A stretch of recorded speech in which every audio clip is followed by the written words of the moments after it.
Good morning to one and all. It certainly is a pleasure to be in the house of the Lord and seeing each and every one this morning. On my lesson this morning, if you will, go ahead and turn me to 1 Timothy, the 4th chapter. We'll start reading off there. Give everybody a chance to open their Bibles and go to 1 Timothy,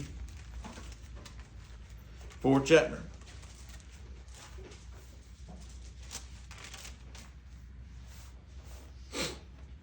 And here in 1 Timothy 4 and 1, we'll start reading here. It says, "Now the Spirit speaketh expressly that in the latter times some shall depart from the faith, giving heed to seducing spirits and doctrines of devils." We see that here, like talking about the latter times. We see it prevalent here, where Christian faith used to be really taught. It was really popular. It was one of the most, I'd say, just about everybody in America were Christians, but now everybody's starting to say other religions or even none. But we're seeing a great falling away. Let's read what the second verse says. "Speaking lies and hypocrisies and having their conscience seared with a hot iron." Now, that's the problem I think we have. Not just the world has, Christians do as well. We have our own conscience, and we want to talk about what our conscience is. Everybody says you got to listen to your conscience. What that is a moral awareness. It lets you know that what you're doing is wrong. It's a moral compass. We can call it our spirit. We can call it our conscience. We all can call it whatever we want to. But what we've done, we have seared it shut to where it no longer tells us that we're doing wrong. We have done wrong so much, we've accepted it, that we don't really think about it being something, awareness letting us know we're doing wrong. I always like using this example. If you get a cut on your arm, it hurts, doesn't it? It's a reminder that you put an affliction upon yourself, whether it was an accident or on purpose. We have a mark. And what happens over time is it scabs up. We know the blood will stop, and eventually it scabs up to protect the wound. But have you ever done something and you stretched your arm a certain way and all of a sudden opens up the scab again? Oh, it hurts. It reminds us, oh yeah, I got this scab right here. It may open up, it may bleed, it may whatever does to it. We have to doctor it back up. As it scabs up again, we hit it again, knock the scab completely off. Oh, it hurts. After a while, we do this over and over again. Eventually, it calluses up, doesn't it? It scars up. It no longer affects us. It doesn't hurt us. We can sit there and bang it on anything. It doesn't hurt anymore. It doesn't open up. It's been seared shut. It is no longer hurting us. We've done it so much, it has scarred over us. And our conscience is the same way. So many times we know what we're supposed to do. We know what we're not supposed to do, but we still continue doing it. And when we do it, yes, at first, we do it the first time, we're in horror of the consequences, aren't we? We know that, if I don't get this right, there's a chance I can go to hell. If I don't get this right, I'm doing wrong. But after we do it, we think, well, nothing's happened to me. A lightning bolt hadn't hit me. My house hadn't burned down. Nobody's mad at me. I'm going to continue doing it. And you continue doing it over and over again until it doesn't bother us anymore. And when we do that, when we continue in that, our conscience has become seared. Just like this is talking about, it's been seared with a hot iron. We see like holes in metal. We can sit there and weld it back. It takes a hot iron to do that, doesn't it? Same way here. It has just really seared our conscience shut. We are now numb to the pain, numb to the sin. We don't hear it as much. I remember hearing the first car alarm going off in the parking lot when I was a kid. I was thinking, somebody's car is getting broken into. Now you walk out in the grocery store and somebody's car alarm's going off, you don't think twice. We hear it so much, it doesn't even bother us. You watch the news, we hear somebody murdering somebody. It doesn't faze us. You hear somebody harming a child. Don't really bother us. We hear it all the time. It's gotten to us now, you hear another school shooting. What do we say? There's another one. I remember hearing Columbine for the first time. It was devastating. That's all everybody talked about. Even the Sandy Hook. That's what everything talked about. But there's been so many, nobody really bats an eye at it anymore. And it's sad. You just kind of think, wow, there's another one. We have just seared our whole conscience, and we have almost been programmed to that. When we see something wrong, you can't say nothing to that person. It's not allowed. But when you bring up Christianity, when you bring up Christ, when you bring up church to people, they're going to be the first ones to tell you, you are wrong. You don't have to do that. They want to stop their ears saying, I don't want to hear that. They don't want to hear of the issues. Because why? It affects what they want to do. When you tell somebody drugs are wrong, they're going to be saying, no, that ain't too bad. I do it myself. That's okay. They don't want to be told that they are wrong. The Bible says, don't be a drunkard. But what does it tell us that people say, oh, it's okay. But the Bible's telling us that it's not. But we just let people go about their merry business because it's easier not to tell them and not to have to fight and not have to struggle with them. It's easier to just say, we'll let them pick their own path. Instead of loving them, coming to them and say, I think you're wrong. When somebody's lying, that's all they do is lie, and you don't bring it to their attention, you're doing them a disfavor to them. If you're rearing up your child and they're disobeying you, if you don't get on to them, they're going to continue doing it. You're doing a disservice to them for them. If you tell them to do something, they don't do it, they're not listening. All you're doing is just raising them up to be bad adults. Because when they get older, they're not going to listen to authority. They're not going to listen to police. They're not going to listen to their bosses. They're going to do what they want to do and think, that's just how it is. That's how I am. I don't have to do what you say. And then when they're in handcuffs in the back of the car, they get upset. We're now in a situation where you see so many TikTok videos. You see other social media videos of people who thinking they're lawyers when they get pulled over. They say, can I see your license, please? They'll crack the window. You don't have to see my license. Roll it back up. Says, yes, I do. Need to see some identification. You don't need to see my ID. And they roll it back up.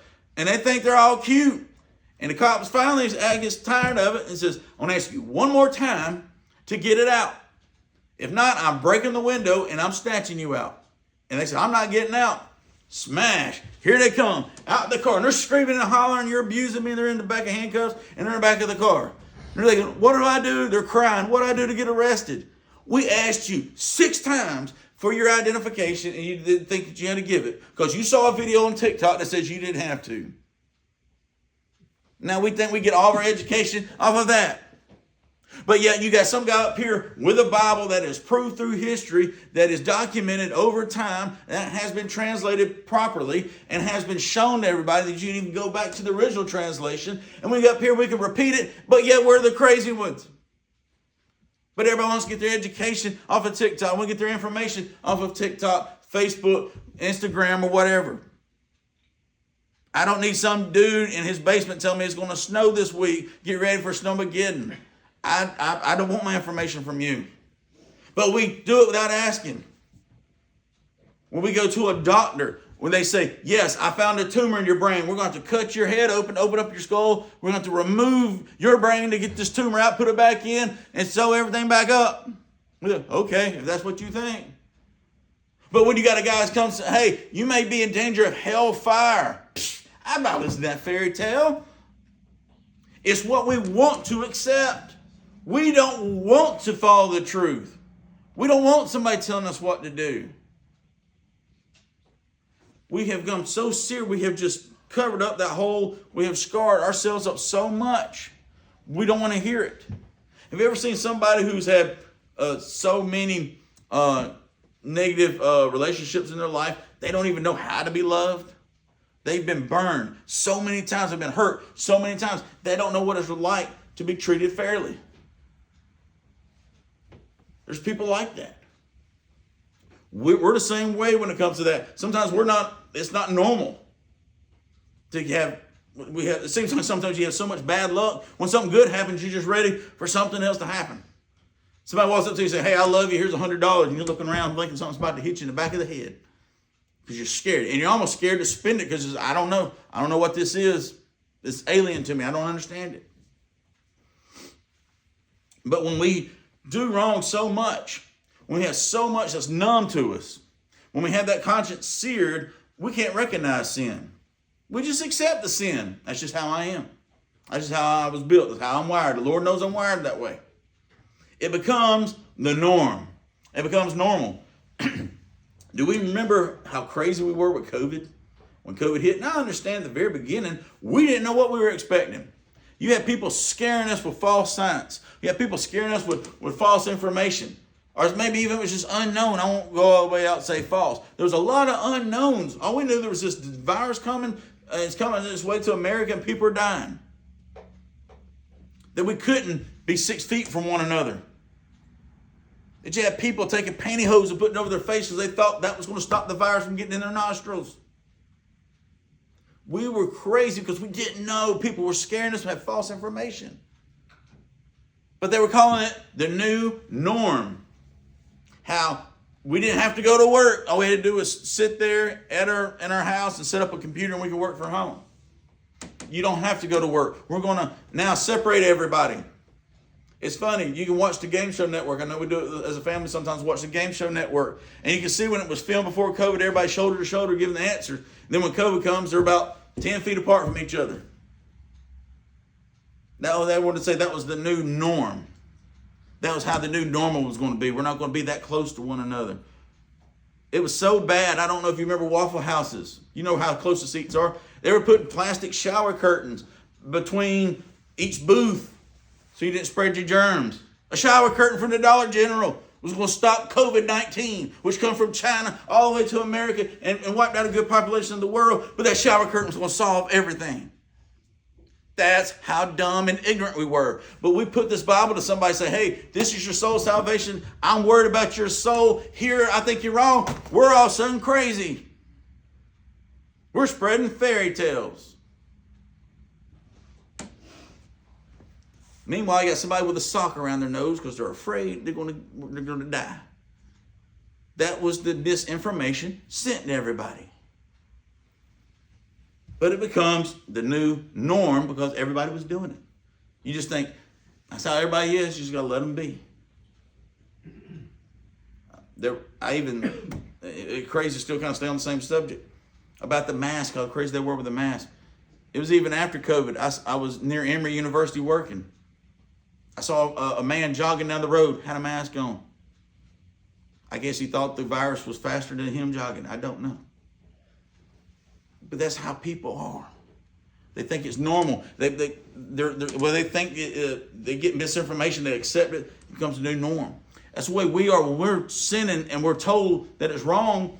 We don't want to accept it. We just want to continue being normal. We want to almost pretend that's where that person is. And we can't say nothing to them because we might hurt their feelings. You see you see a man dressed up like a woman, we're supposed to accept it. Okay, that's just fine. I can't say nothing to you. But yet I want to claim Jesus Christ as my Savior. I'm crazy. And that's the way the world is. Well, that's the new norm. No, it is not. Put your foot down. If Malcolm X said, if a man stands for a man that doesn't stand for something will fall for anything. We've got to put our line in the sand. We got to say enough is enough. No more is crossing over here. Stop telling me to believe that. It's not the truth. We'll stop playing pretend. We'll stop pretending that you're sinning and I'm here to help. I'm not falling for that anymore. The devil's not just going to come to you and say, here's a sin, take it. He's going to wrap it up in a way that we don't see it coming. He's going to present it to us as a gift, almost like when he tempted Eve with the fruit. He didn't give her some worm-ridden fruit that looked nasty, probably tasted nasty. No, it probably looked desirable. It was probably desirable enough to give to Adam, and Adam took it. Now, it wasn't probably something nasty, probably nothing bad looking. It probably looked good. It probably looked presentable. That's how sin's going to be brought to us. Oh, it's okay because it's done this way. Over here, it's wrong. But look, this same sin, let's repackage it, rebrand it, and give it to you. Do you understand that some of the name brands that you see out here, if it's General Mills cereal, they put their A+ product here, and they may make Frosted Flakes, Cheerios, or whatever General Mills makes. I can't think of who all they make cereal for. But then there's some off-brand that's here. All the little leftover junk relics, they may repackage it. It'd be the same company. They may rebrand it under another name, and they may still sell it because they can still sell the leftover stuff cheaper. They put their main product here. They still got the leftover here, and they're still making money under another name, but still General Mills. They're still finding ways to make money. They're still making money giving you the junk. That's what sin is. We say, oh, I don't fall for that sin. But yet the same kind of sin is just repackaged, rebranded, brought to you under another name, and we still fall for it. Why is that? We've let that moral compass go. We're not listening to it anymore. Have you ever done something wrong and you kind of feel it? I'm doing it right. Listen to it. Walk away from it. It will make you a stronger individual. But eventually, you know what happens when we continue in that path, doing wrong? Our conscience eventually adapts. It doesn't bother us anymore. It doesn't hurt us anymore. It doesn't bring attention. And we think, wow, there used to be a time doing this bothered me. It doesn't bother me anymore. We always said it's hard to miss that first church service, isn't it? The second one may kind of hurt a little bit. The third one may be kind of rough. But about the fourth, fifth, sixth, seventh, it doesn't bother us anymore. We'll just wake up and say, oh man, we had church today, I forgot.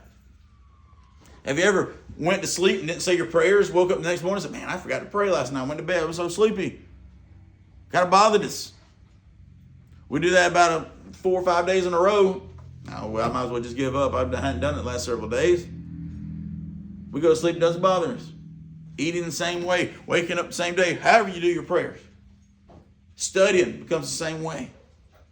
We get in the habit of studying, and all of a sudden we don't study one day, it bothers us. Week goes by, oh well, I just have to pick it up one day. Things used to bother us, but we got to learn we got to open that back up. We cannot have our conscience seared. We cannot be numb to it anymore. Our soul salvation depends on it. But that sin, once it becomes numb, it becomes easier and easier, doesn't it? We do it without hesitation. We used to think about that. When somebody was telling a dirty joke that we didn't need to hang around, we walked off. Then we're like, man, I feel stupid hanging on, walking off. Let me hear a little bit what it has to say. Let me hear it right here. Let me stay with it. The words we say, we used to think about it. I probably shouldn't say it, but I'm going to say it anyway. Then all of a sudden, after a while, it just comes without hesitation. Our actions. We want to come at somebody. We say, I need to be patient. I don't need to hit anyone. I don't need to put my hands on anyone. Now we do it all the time. Don't even think about the consequences. We do it without hesitation. Why is that? It could be any sin. It don't even bother us. Romans, 2nd chapter, turn me there.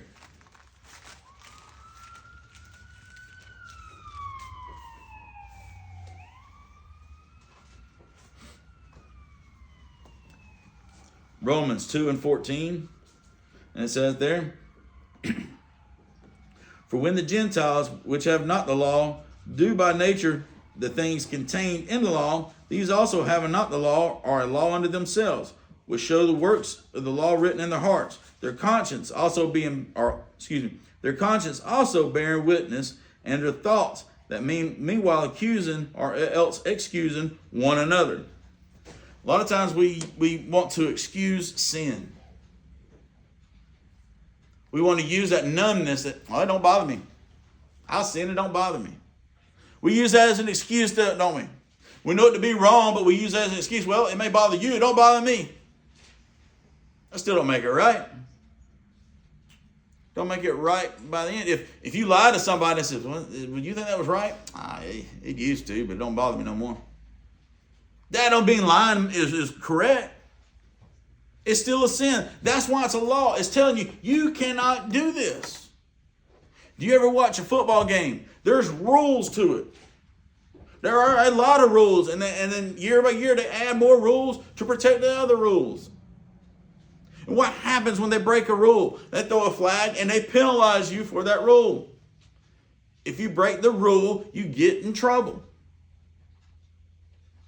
Because you have to follow the rules. If you're not, it's chaos. Can you imagine a football game with no rules? You hand the ball off, the guy runs out the stadium, runs around the parking lot a little bit, and then says to score a touchdown. No, he's got to stay in this perimeter. Same way with our lives. You have an instruction book. We are to follow it. We can't say, Brother David, pick on you. Brother David, here's your book. Brother Logan, here's your book. Brother Ricky, you get this one. Sister, you get over here, you get this one. No, we all go by the same rule book. It's not just applies because that one was what we feel like doing. We can't add to our Bible and we can't take it away. This word of God is perfect. It's pure. Anything you add or take away from it is imperfect. If somebody ever walks up to you and says, oh, that man, you just cooked that? Oh, you just cooked this right here? That was the best grilled chicken I ever had in my life. I probably wouldn't put as much salt to it. Well, what are you talking about you wouldn't do? It's not perfect then. If it's something you need to take away, it's not perfect. If we look at our lives and we can honestly think about how we acted all week long, our interactions with people, how we dressed, how we talked, how we walked, how we presented ourselves, when we were a reflection of God, can we back and say, yep, everything I did this week, perfect? Or can we say, no, I probably shouldn't have done this. I should have done this. I should have added this. I should have just taken that away. We know our lives aren't perfect. But do we have the moral conscience to make it better? Do we have the knowing to do right? That's why we come to church. That's why the new norm, they were trying to tell us, stay at home in your bed, pull it up on your iPad, and look at the church here. You can have church in your bed. I understand we did it because we misunderstood what was happening at the time. But as we got more information, people said, you know what? This is the new norm. I don't have to go to church. No, we do come to church for one another, to build each other up. We worship God. We get something out of it. If we come to church and say, I don't get nothing out of it, it's our fault. Are we putting the effort to listen to the scriptures? Are we putting the effort to writing them down, to study them, to making sure what's up here is being preached correctly? Because if it's incorrect, it's not right, I'm going to challenge that preacher saying, you were wrong. Here is the reason why. You're telling us we need to fix stuff. You need to fix this right here. I'm sure I speak for Brother David. If we're up here preaching and we preach wrong, show us. We don't want to be responsible for preaching wrong. And it may be an honest mistake. We can say, wow, I didn't know that it said like that. I misinterpreted that. We will count you as our friend to say, thank you for showing us where we're wrong. But there could be a chance and you think we're wrong and we study it, then you could be wrong and we even help you out in that situation. But we want to say, I don't get nothing out of church. What effort are we doing to put forward to church? John F. Kennedy said those famous words, ask what you can do for your country. Ask not what your country can do for you. Ask what you can do for your country. I'll get it right in a second. Too many times in this world we're thinking, what can the government do for me? What free thing can I get out of them? Instead of saying, what can I do to better this nation? What can I do to better my neighbor? In church, what can I do to better myself? What can I do to better the congregation? What can I do to help anybody else who needs to be brought up? What kind of prayers can I do? What kind of actions can I do? Praying and having faith is good, but until you put it into action, it does nothing. Somebody who you see is hungry on the side of the road, you can pray for them all day long, but you may be the answer to their prayer. You may be the one that needs to go give them something to eat. I'm not saying you got to give all your money to somebody on the side of the road you don't know, but you can bring them a plate of food, and if they don't want it, then okay. Obviously, you were wanting something different. But you can offer that. If they're really hungry, that's the only way they're going to be fed. Matthew, tell me a couple more verses I'm going to go over. Matthew 13.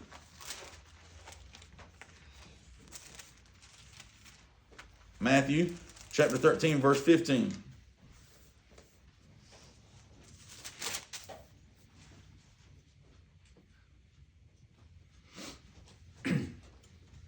Matthew 13 and 15 says, this is Christ speaking, for this, people's hearts is waxed gross, and their ears are dull of hearing, and their eyes, they have closed, lest at any time they should see with their eyes, and their heart, and hear with their ears, and should understand with their heart, and should be converted, and I should heal them.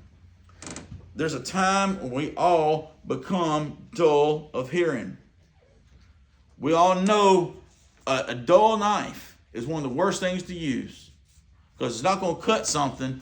You sit there, got to put effort into it, and also when it does cut, you go forward. If you're not got protecting yourself, you're going to cut your own self. It's very, very unsafe to use a dull knife. It's more unsafe than a sharp knife. Sharp knife, you just sit there and cut. You can cut your carrots with a sharp knife. If it's dull, you got to sit there and chop it almost. That's when problems happen. we become dull of hearing a lot of times. We may hear it, but we aren't listening, are we? We may have eyes, but we're not looking. We have a heart, but we're not following. Why do we become dull of hearing? It's because we have become numb to it. We don't want that anymore. We don't desire it anymore. Our heart has calloused up. Hebrews, turn me to Hebrews 5th chapter.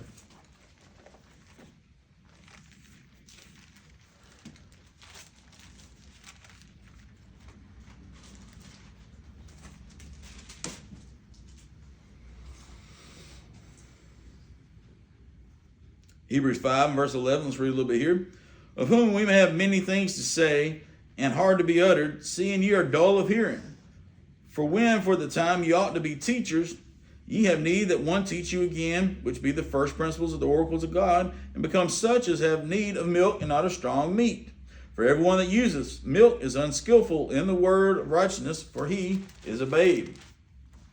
But strong meat belongeth to them that are full of age, or of full age, even those who by reason of use have their senses exercised to discern both good and evil. We get full when we can't figure out good and evil. There's a time when the Lord has built us up. We should be teaching others, but we have went backwards in our studies. Instead of teaching others, we're having to be retaught ourselves. It's almost like you're a babe, you need milk. You can't just give a 6-month-old steak and say, here, gnaw on this. There's no way their body can chew it up, process it. So they need milk. But as they get older, you can start giving them a little bit of meat so they can eventually eat a steak or some kind of meat. But as you get older, all of a sudden you got to go backwards. You see a 20-year-old with a bottle in their hands, and you think, it's just really, really? That's what you got to have? You you get a little bottle before you can go your working day?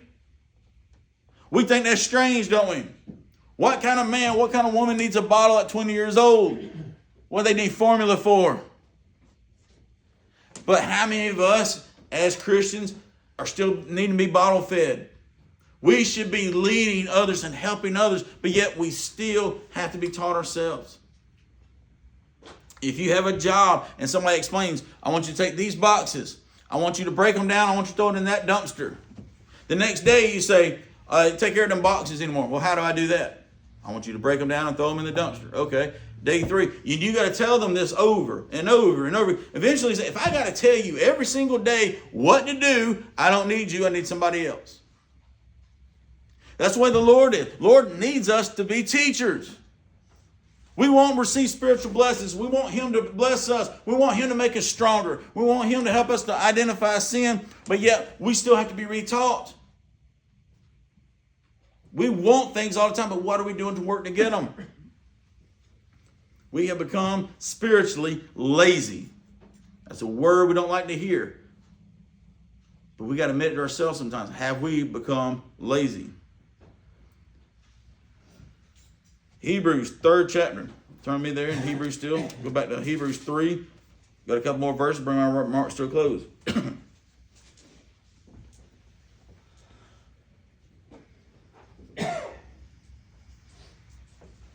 Hebrews 3 and 12, and it says there, take ye, brethren, lest there be in any of you an evil heart of unbelief, and departing from the living God.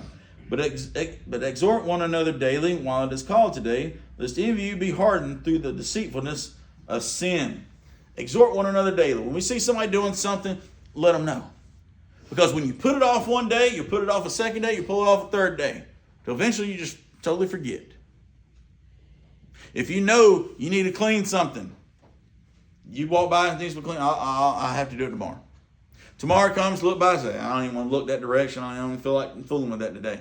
Next day you get a little busy. You think, well, I can't fix that. Don't have time. Fourth day you forget about it. Fifth day, and all of a sudden just kind of everything backs up on you. And you look back and think, oh, I got all this to clean. We should have cleaned it that first day when we saw it and took a chance of it. How many of us walk around the trash can knowing it needs to be taken out, but we don't? How many of us see the laundry piling up, we don't take care of it? How many see the floor needs to be vacuumed, we don't do it? The floor needs to be swept, kitchen table cleaned off, the bill box fixed. The leaves need to be raked. Bills need to be paid. We see all these things, but we put them back thinking, okay, I'll just do them another day. Then all of a sudden another day comes, and instead of doing that one task, there's so many there, we get overwhelmed. We're like that but we do that with our spiritual life. We think, I need to study more, and we don't. We put it off for another day, another day, another day. And then we sit there and we know all the other stuff we need to do, and we just think, oh, there's so much to be done, and I can't do it. There's only one me. I'm just overwhelmed. I'm going to go to bed and sleep instead of working on it. That is what we're to do. Exhort while it's still called today. Even if we have to exhort ourselves, come on, you got to get up. You got to take care of these problems. You got to say, okay, let me go to somebody. I see them doing wrong. I love them so much. I'm going to go to them. Yes, it would be easier to not say a word. But if you love them and show them where they're wrong, you're trying to help them. Do it while it's still called today. Turn me to Proverbs 13 chapter. Bring my remarks to a close. Old Testament. Proverbs 13.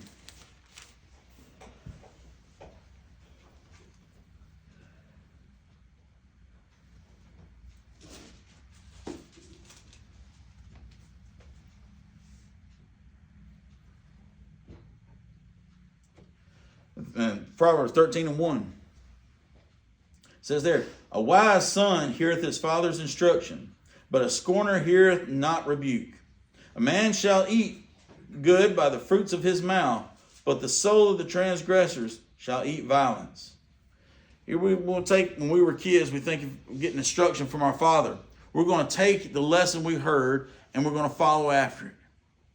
We would be dumb not to listen to somebody who we trust and somebody who's trying to give us good advice. In church, when you have elders that are telling you what to do, when you have elderly people here saying, you need to be careful here, you might not want to do this. They're probably speaking from experience. They're probably telling you, I was in the same boat. I had somebody else in the same boat. It was not good. I'm trying to help you out. But instead of that, a lot of times we look like, I wish this crazy lady, I wish this crazy man leave me alone. I wish they didn't talk to me. All they ever do is tell me what I need to be doing. Look at their own kids. They're not doing nothing. Look at them. They're worse off than me. Why aren't they talking to me? It's because somebody may see something in you. Why was a teacher harder on you than on some other people? They saw something with you. Did you have a grandfather, an aunt, an uncle, somebody who come to you and would really get on to you because they saw something in you? You got to take that and you got to learn from that. There was great men in the church that I guess saw something in me that took an extra second to even talk, to kind of help me out. You got to take that. You can't take it for granted. You got to think, oh, wow, they saw something in me. Let me listen to what they have to say. They might be right. They might be teaching me something. That's what we have to do. Listen to what the Bible is saying. Listen to what these people are saying. Let's use some of their experiences. They may help me. I may not be dull of hearing right now. Maybe I need to listen. When we want to get started this morning, we got to start off on the right foot. It's the beginning of the week. It's early still in this day. We don't have to be great to get started, but we got to be started to become great. Started off today saying, I want to be more listening, not more dull of hearing. I'm getting something out of the word. Each and every time I'm going to add something to my daily life spiritually that can help me through the day. Whether it's reading a little bit or saying a little bit more prayers, or even reflecting in our own private spaces, time to listen to God. Study Him. Put a little bit of God in your life. You'll be amazed at how much your mind will start recalling the information. When we all started off today, while it's still called today, because if we put it off till next week, we will never do it. Cannot have our conscience seared. Certainly enjoyed the kind attention this morning. As always, if there was something I was said that was wrong, please come to me and show me where I was wrong. That way I can make it right and preach only what's right. But to become a child of God, we have the 5 steps we talk about here each and every time. We are to hear this word. We find that in Romans 10 and 14. It's this word. I'm just an instrument to bring it out. You're not listening to me. You're listening to this word. That's Romans 10 and 14. We are to believe this word. It's Mark 16, 15 and 16. We're to believe what we've heard. We make a repentance and find in Luke 24, 46 and 7. We repent of those things we've done, that we're going to try our best not to do them again. We make that sweet confession, I believe that Jesus Christ is the Son of God. We find that Romans 10:10. And then we're baptized, but we find in Acts 2:38. We were baptized for the remission of sins. We're not baptized to show a public affection. We're doing it for the remission of sins, like the apostles showed us to do on the day of Pentecost. And like they did, we find in Acts 2:47, the Lord will add you to the church. We don't baptize to join the church. We're baptized for the remission of sin, and God adds us to his church. But when we do these things, that doesn't mean that we're saved eternally forever. That we can backslide, but we don't let that sin reign in our mortal body. We get forgiveness of that sin by repenting of those things we've done and confessing before man and have prayer. The Lord's willing and just to forgive. If anyone need a calling, once you come as we stand and sing this slated song.